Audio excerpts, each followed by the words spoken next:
विद्यार्थियों, अवनी राज science education channel पर आपका स्वागत। आज हम एक बायोलॉजी का टॉपिक पढ़ेंगे। बहुत शानदार टॉपिक है और इससे सवाल ज़रूर पूछा जाता है एग्जाम में। माइटोकॉन्ड्रिया के बारे में पढ़ेंगे आज, जो कोशिका का पावर हाउस है, इसके बारे में। तो शुरू करते हैं अपना टॉपिक, माइटोकॉन्ड्रिया। माइटोकॉन्ड्रिया को विद्यार्थी सूत्रकणिका भी कहते हैं और इसकी खोज है वो कोलिकर ने की थी। और इसको जो माइटोकॉन्ड्रिया वो नाम दिया है वो है बेंदा ने दिया था। किसने दिया था विद्यार्थियों? बेंदा ने। अब इसकी संरचना देखिए, डबल हेलिक्स वाली है, यानी डबल झिल्ली वाली है। कितनी डबल मेम्ब्रेन वाली होती है झिल्ली। इसकी संरचना किसकी? माइटोकॉन्ड्रिया की जो संरचना है वो डबल झिल्ली है, 1 और 2। ये है बाह्य झिल्ली और ये है अंदर वाली झिल्ली। और बीच में अंगुली नुमा ऐसे उभार पाए जाते हैं, जिसे क्या कहते हैं? जिसे हम कहते हैं क्रिस्टी। क्या कहते हैं? क्रिस्टी। और इस पर छोटे छोटे कण पाए जाते हैं, जिसे F1 कण या ऑक्सीजोम कहते हैं। और इस पर दाने नुमा संरचना पाई जाती है, जिसे राइजोसोम कहते हैं। और बीच में द्रव्य भरा हुआ होता है, इस द्रव्य को क्या कहते हैं? मैट्रिक्स। और ये अंदर वाली झिल्ली, जिसको आंतरिक झिल्ली कहते हैं। चलो इसको पढ़ते हैं। यूकैरियोट कोशिकाओं में ये पाया जाता है, कौन सा? माइटोकॉन्ड्रिया। और इसे कोशिका का शक्तिकारक भी कहते हैं, और क्योंकि ये ऊर्जा प्रदान करता है।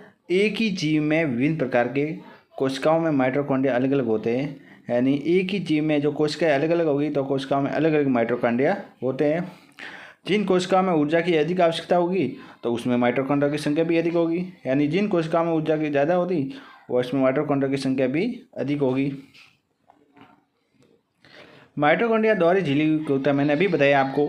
माइटोकॉन्ड्रिया है वो डबल झिल्ली वाला होता है कोशिकांग, और इसकी आंतरिक झिल्ली पर अंगुली नुमा पर्वत पाए जाते हैं, उसे क्या कहते हैं? क्रिस्टी कहते हैं। अभी मैंने आपको बताया जो ये अंगुली नुमा पर्वत पाए जाते हैं, ये इसको क्रिस्टी कहते हैं। क्या कहते हैं विद्यार्थियों? क्रिस्टी।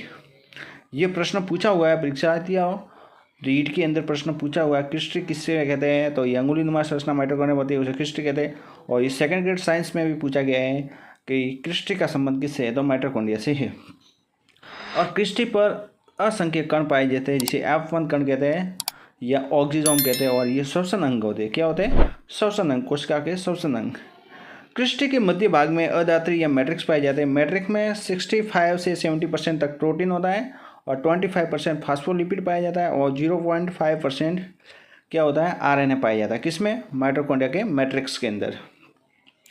अब माइटोकॉन्ड्रिया के अंदर जो खुद का आनुवंशिक पदार्थ होता है वो DNA होता है। जैसे रित लवक होता है, उसके अंदर भी खुद का DNA होता है। इसी प्रकार इसमें भी माइटोकॉन्ड्रिया में खुद का DNA होता है और साथ ही इसमें राइबोसोम भी पाए जाते हैं। नेक्स्ट है विद्यार्थियों, एक कोशिकांग है, उसका नाम है लाइसोसोम। इसे सुसाइडल बैग भी कहते हैं। ये भी इम्पोर्टेंट है, ये परीक्षा में इसमें पूछा गया है कि आत्मघाती थैली किस कोशिकांग को कहते हैं? तो लाइसोसोम को कहते हैं। इसकी खोज विद्यार्थियों ड्यू डुवे ने की थी और यह एक झिल्ली युक्त, मतलब एकल झिल्ली युक्त सिंगल झिल्ली सिलिंग मेम्ब्रेन वाला होता है। थैलीनुमा संरचना होती है। इसमें कई सारे जल अपघटनीय एंजाइम पाए जाते हैं। किसमें? माइटोकॉन्ड्रिया में नहीं, लाइसोसोम के अंदर बहुत सारे जल अपघटनीय एंजाइम पाए जाते हैं। और ये एकल झिल्ली वाला कोशिकांग है। क्या कार्य करता है विद्यार्थियों? तो यह लाइसोसोम क्षतिग्रस्त एवं मर्त कोशिकाओं का जल अपघटन का कार्य करता है। जो भी शरीर के अंदर क्षतिग्रस्त या मर्त कोशिका होगी उनका अपघटन करेगा।